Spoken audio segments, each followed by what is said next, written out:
Welcome everyone to this session on Safran Risk 21.1.12, or the palindrome release as it's otherwise known. Okay, I don't think it's really an exaggeration to say that this release is the most significant release we've had of Safran Risk since we first released the software some 7 years ago, release 1.0. There's some 18 months worth of development gone into the release, and we've now got over 50 new features and many fixes within this particular release. But I just want to start by just highlighting some of the larger items we have in this release, and then I'll take you through the product and show you them. So two areas, probably most significant functionally, is we've now added in probabilistic branching and existence risk as features you can use directly within the product. Previously you could do them through scripting, but we've now made it possible through the user interface to very easily achieve both probabilistic branching and existence risk. Moving on to correlation, so we've made a number of enhancements in the area of correlations. One is we've now allowed the ability to correlate together activity uncertainties, and the other main improvement is the fact that you can now correlate together those risks that you've defined as impact independently. So for regular users of Safran Risk, that's typically those estimate uncertainty risks, but you can select that option anyway. Okay. The cost module has also been revamped somewhat. There's lots and lots of enhancements that have gone into the cost module, and I will take you through those when we get into the product very shortly. Next we have a brand new import routine. So the idea here is that we wanted to simplify it, remove a lot of the unnecessary information, so you just provide what you need and get the data from your project in as quickly as possible. We've also added support for some additional formats, including P6 XML, and shortly we'll potentially be allowing Asta Power Project as well. We released Safran Risk Manager at the start of this year, so in this 21.1.12 release of Safran Risk, we'll be providing integration with that product, so we can pull the risks from that product into Safran Risk for a more detailed quantitative analysis. And finally, we've added a feature that we hope many of you will find very useful. It's certainly proved useful internally. And that's the ability to actually configure as many databases as you like to connect the product to, and they can be either local or server databases. So this is particularly useful when you want to sort of go through a testing process perhaps, or indeed if you're a consultant and you're working for many different customers, then potentially you could have a database for each individual customer. But allows you much more control and flexibility over your data. Okay, that's it for the most significant features. What I want to do now is to dive straight into the product and take you into some of those details.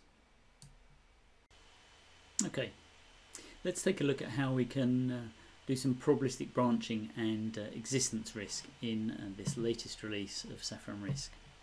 So to demonstrate that, I've opened up a sample project. It's as you'll see very shortly, it's a highly complex construction project where we're going to do some digging, and during that digging we're going to remove some topsoil, and as a result of removing the topsoil, most of the time we will find nothing.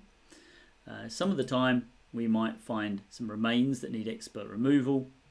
And if we do, then we're going to have to perform this additional expert removal activity. And on other occasions, we might find some remains that can just be discarded. Okay, so yeah, fairly simple project. So let's look at how we can now model those different routes that the schedule could take using probabilistic branching. So to do that, we need to just switch over to mappings, and we need to find our remove topsoil activity, where we want to branch from. We select the probabilistic branching tab at the bottom here, and when we do that, we can now see the predecessors and the successors. So on the successors here, we have the option to create a probabilistic branch, and if we do so, we can then specify the probability that that schedule is going to take the different routes through it.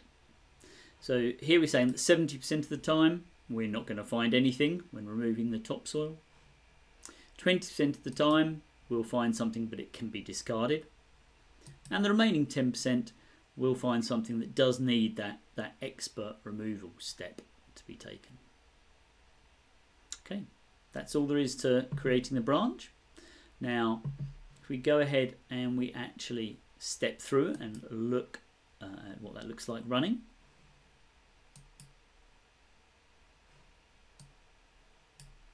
You can see on this first iteration, we've actually hit this. During digging, we've found some remains that do need this expert removal, and you can see that activity firing here. The next iteration, we've actually found nothing, so we can continue. Again, nothing. This time we've found some remains that can be discarded. Okay. So again, nothing. So you get the idea, right? It's according to the probabilities we've defined, the schedule is taking those different routes through. So if I go ahead and just complete that analysis,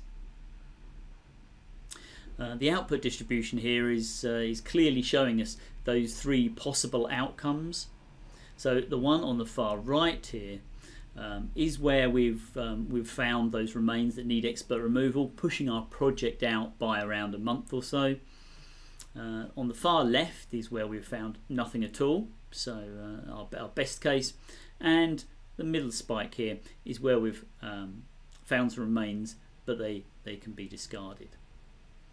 Okay, so it's as simple as that to model probabilistic branching in Safran Risk in this latest build, and this kind of capability, as well as these complex construction projects, is also often used to model kind of situations where maybe you need to perform tests on components, and they have a kind of a fail-pass scenario, taking the schedule down different routes. But there's many other use cases that I'm sure you can come up with for using probabilistic branching. Okay, so slightly connected to branching then is existence risk. So what we're going to model now is we're going to keep with this complex project, and this time when we remove the topsoil, in a rather spurious example, we're going to model the fact that 25% of the time we don't actually need to remove any subsoil. It's kind of vanished, so that's good, right? Saves us some time. So to do that, to model that existence of that activity or activities, we go to project risks and we create a new risk, and this time we make this risk a non-existence risk. It'll become clear why we've called it non-existence rather than existence in a moment. And we're going to say 25% of the time this risk is going to fire. And over here on the right, for these kind of risks, all we can define is whether we want to keep the links or remove them. So for this particular example, we're going to say we want to keep the links, keep the logic of the schedule intact. So now, if I actually go on to analyze and I switch on my existence risk and I step through this time, you'll notice in addition to the branching firing, we'll see this remove subsoil activity will disappear 25% of the time. There we go. Okay, as easy as that to model existence, and obviously you can model that against as many activities as you like in your schedule. Okay, so that's it for probabilistic branching and existence. As easy as that. Any questions? Please don't hesitate to ask. Now let's take a look at some of the improvements we've made to correlations in this release. To do that, we'll use our probably most commonly used sample, the UAV prototype. And if you remember, I mentioned there's two main areas with improved correlations in this release. One is the ability to now correlate together activity uncertainties, and the other is to be able to correlate risks that impact independently. And I'll show you both of those now. So starting with the ability to correlate together activity uncertainties. So here in this particular example, you can see on this project I have some estimating uncertainty, some duration uncertainty on both my preliminaries and my design phases. Okay, now previously there was no way I could correlate any of those together. They were completely independent of one another. Now in this release, when I move over to correlations, what I've done here is I've just reduced the overall correlation matrix to make it a bit easier to see what's going on. So I've taken out all the risks, so we're just looking here really at this duration uncertainty, this new area that's been added for this release. Now let's say, looking at our schedule again, that we want to correlate the activity uncertainty of these design activities only. I can really easily do that now by going to correlations, and the design activities I know start with a D, so I can just filter the rows and the columns on D, and now I'm only viewing the duration uncertainty on those activities. So for argument's sake, let's just say I want to actually have 100% correlation on all my design activity uncertainties. I simply select the whole area of the grid and I say I want to set the value to 1, so 100% correlated for all those values. Okay, easy as that. So now when I step through the analysis and we see the durations firing, what you'll notice is that these design activities here, the durations that are firing with each iteration are all correlated together. So where the values are closer to their maximum, for example, for each activity, then all the others will also likewise be closer to their maximum values, and likewise the minimum. So you know the impacts here are all correlated together. Okay.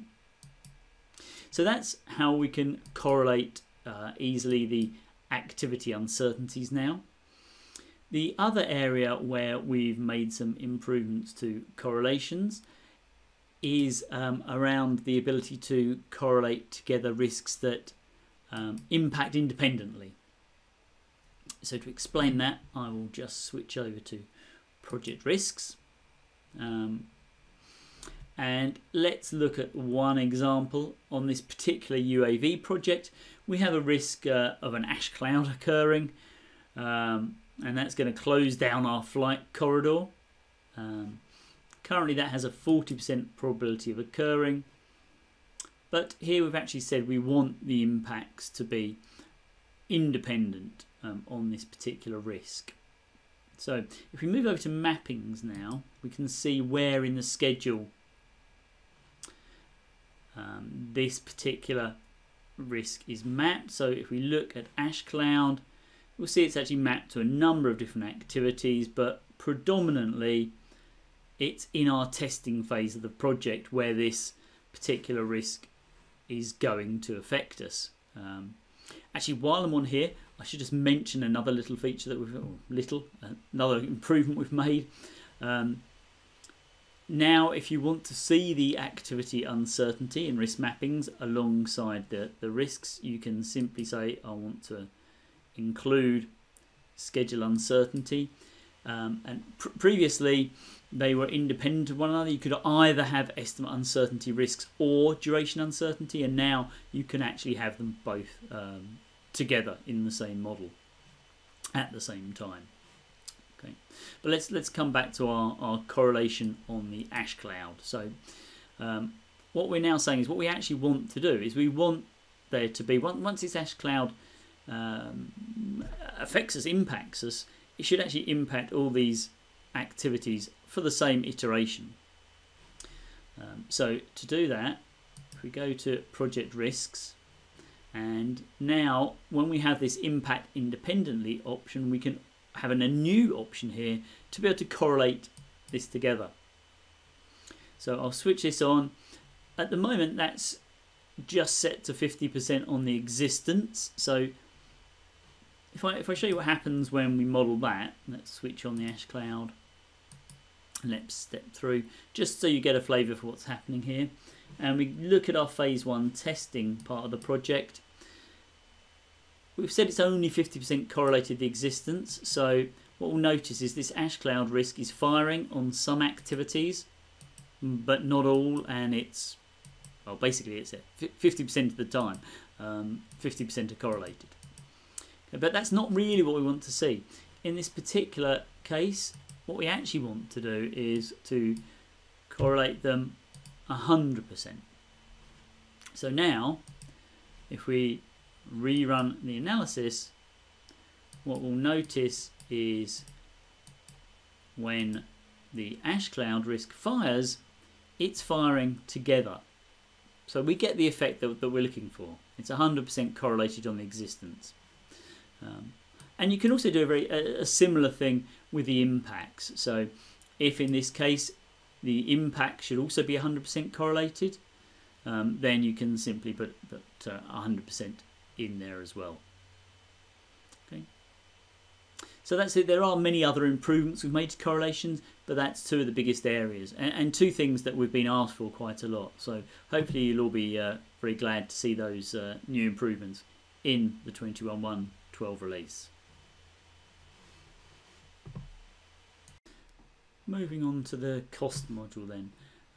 The cost module is one of our newest main areas of functionality. So in this release we've made some significant enhancements to allow you to work with the cost module in a more real world environment. So to demonstrate some of that, I'm just going to open up one of our samples, our house project that includes an integrated cost module, and I'll take you through some of those new capabilities. So let's just switch to the cost tab. So probably the biggest two changes are around the way you can organize projects. So at the moment, in this particular house example, we're looking at a very simple cost breakdown structure of just materials, labour and other.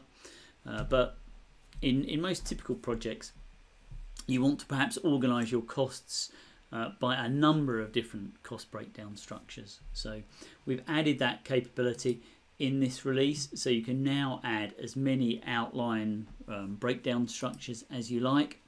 So as an example, I've added one here which is supplier, and you can see I've again quite a simple structure here. I've just got 3 suppliers that I want to pick from, but when I switch my view to suppliers, you can now see that all the costs are actually organised in a different way, grouped. This time they're obviously grouped by supplier, rather than the previous cost breakdown grouping that you saw. Let's switch back to our original CBS to just show you a couple of the other features. Something else we've added here is you can now view at the summary level. You can get an idea without having to drill into the detail of what costs and what risks, cost risks, I should say, reside beneath those summary levels. So here, for example, you can see these 2 cost circles at the top level, indicating that beneath materials we have an exchange rate cost risk and also some faulty bricks risk. Whereas at the top level we have 3 different costs allocated. Okay, so that's one of the big changes, is that ability to reorganise and reassign costs by any structure we like. The other largest change we've made into the cost module is giving you the ability to actually define as many different input fields, as we've called them, as you like. So this basically allows you to add all your own custom columns to the cost module to grow that structure out, perhaps in a similar way to the way you might have in your perhaps existing Excel cost sheet. So here what I'm going to do is now I'm going to add a new input field, and let's call it meters for want of a better name, and we'll give it the same label. And you can then define what type of cost it is, so whether it's an actual or a kind of a sunk cost, or whether it's remaining. We'll stick with remaining at this point. And then beneath here you actually have the ability to override the formula for any of these new fields. So by default, the formula it uses to calculate the total value for any one row is the base, in this case the base value multiplied by the new field, in this case meters. But you can simply override that and maybe make that base plus meters if you want to, but we'll stick with the original base times meters. Okay, so now it's going to just restructure and redraw this, and we can now see that along with the base value, base cost, and any distribution we assign to that, we have this new column meters, and again you can assign a distribution to that as well. So let's say under our electrical wiring we're going to need 10 meters of electrical wiring. So we can see that now, of course, increases our cost from the previous 4,000 up to 40,000 because we need 10 lengths of it. And we can very easily add a distribution, again in keeping with other parts of Safran Risk, either a relative or an absolute distribution to that particular value. And then of course when we run the analysis we'll see that value changing accordingly. If we step through and we step through the costs, we can see the total value here now varying based on that distribution we've added to the number of meters we're going to need. Okay, so by adding this now gives you much more flexibility in terms of building the model. Previously we only had the base, and you could add an additional quantity column, but now it's as flexible as you like. You can build out as many columns as you like and make this cost module as complex as you need it to be, with those risks and that uncertainty around any of the values you add. So hopefully you'll agree that really makes the cost module now much more usable for your real cost estimating uses. Thank you. Okay, it's time to take a look at the new import capability we've developed. So the idea of developing a new import was really to just make the process as simple as possible, to require as little information from you as we can, and also to develop something that's really fast and supports lots of different formats. So let me just go right ahead and import a file. The only information we need to provide at this stage is just the file name. So I'm going to use a sample from P6, the Harbour project, and I'm going to read that in, and here it's just reading in all the data, and it's analysed all that, and it's now ready to actually import it into Safran. To do so, all I need to provide is the planning unit. That's all that's required. In addition, if I do have some duration uncertainty in that project file, I can map, tell Safran basically where in the project that information can be found. And there's some advanced options here around specifying how labour and non-labour and material resources come in, but this is essentially all I need to provide. That's finished, and let's save that away. Okay, so although this is a relatively small project, this new import is significantly faster than the previous import and any other import we've actually come across as well. And we do now support P6 XML as a format, and we will also be supporting a number of other formats potentially going forwards, including Aster Power Project and a number of others. So now the project's come in, we can see the grey bars here being drawn beneath the existing bars just to give us that confidence again in the import. And we also fixed a number of issues that we had previously with the import in terms of the project lining up with where it was in either P6 or indeed a Microsoft project. Okay, so that's all I really wanted to mention on the new import capability. Please try it out and let us know what you think. Now we've imported a new project, let's take the opportunity to demonstrate the integration with Safran Risk Manager. So let's pretend this project is coming from P6 and my risks are currently stored in Safran Risk Manager, and I want to bring them in to Safran Risk to do some more detailed analysis. You'll notice I have this new option here available to me now on the home screen, which is to import the risks from Safran Risk Manager.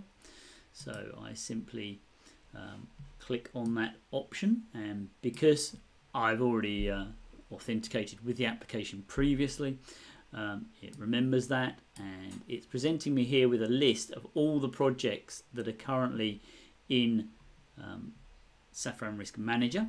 I'm going to select and keep with this project Blue Sky project, so I'll say next on that.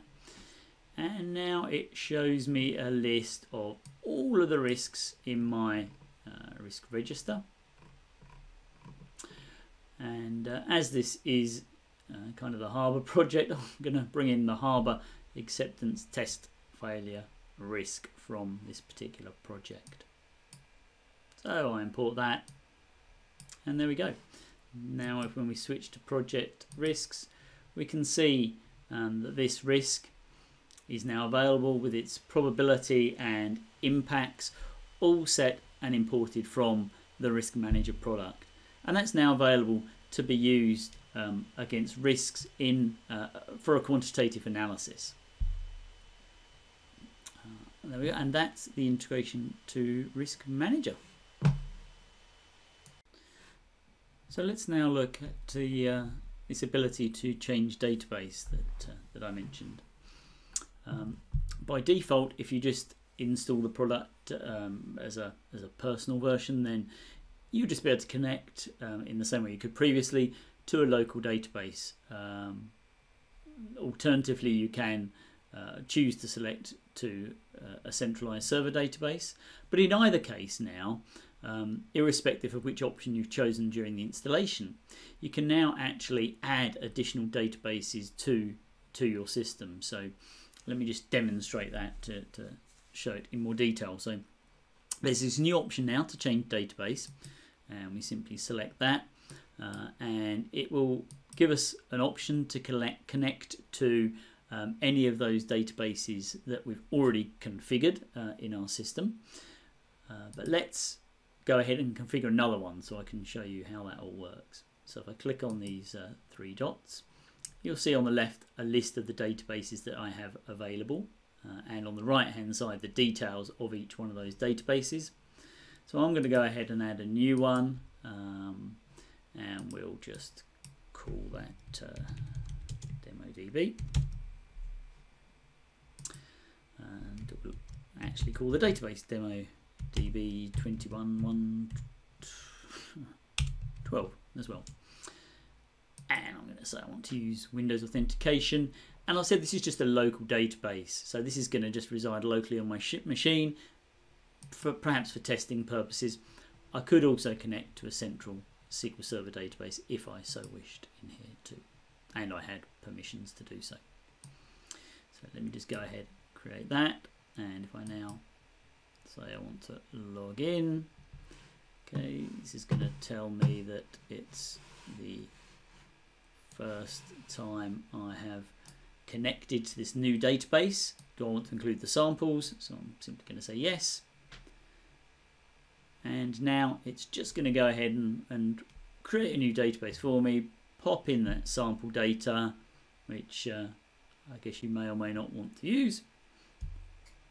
And then as soon as it's finished creating that database, it's available for me to start using and switch to.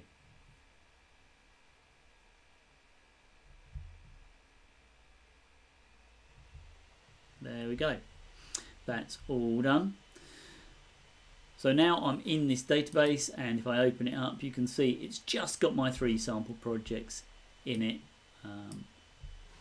But yeah, I can now switch to any one of these 3, or as many as I like. So again, it's really useful if you want to do some testing, or if you're working with multiple customers and you want to create separate repositories for each of those customers.